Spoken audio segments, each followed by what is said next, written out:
Are we satisfied? Of course not. Too many of our friends, too many of our family are still out there looking for work.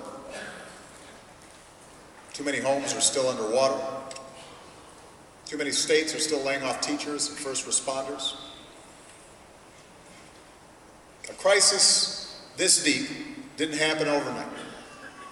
And we understand it won't be solved overnight. We've got more work to do. We know that. But here's what else we know. That the last thing we can afford is a return to the policies that got us here in the first place. Not now. Not with so much at stake. We've come too far to abandon the changes that we fought for these past few years. We've got to move forward to the future that we imagined in 2008, where everybody gets a fair shot and everybody's doing their fair share and everybody plays by the same rules. That's the choice in this election. And Seattle, that's why I'm running for a second term as president.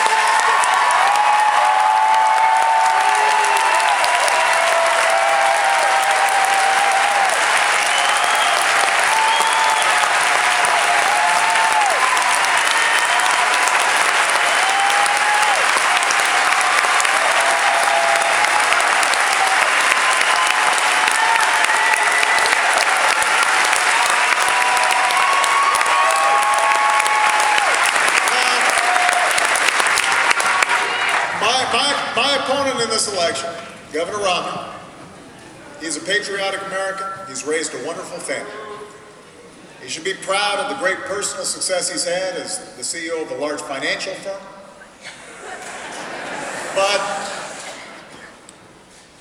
But I think he's drawn the wrong lessons from those experiences.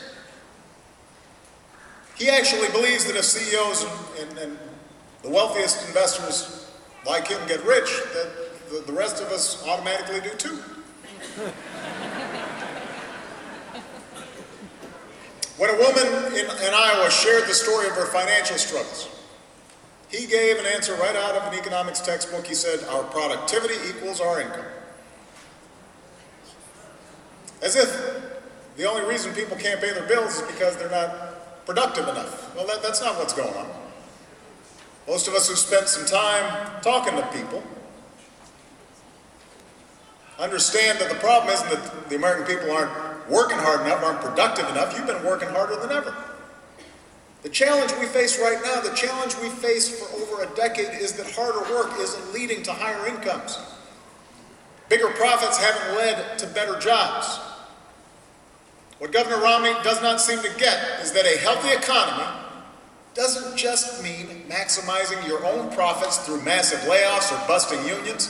You don't make America stronger by shipping jobs or profits overseas.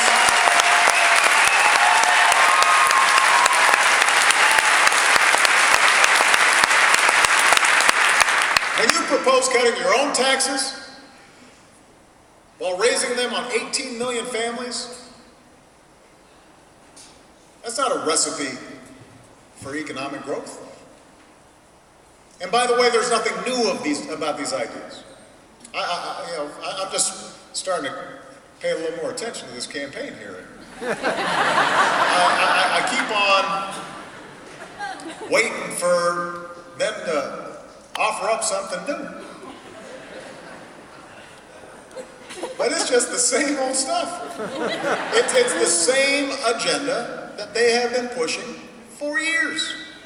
It's the same agenda that they implemented when they were last in charge of the White House.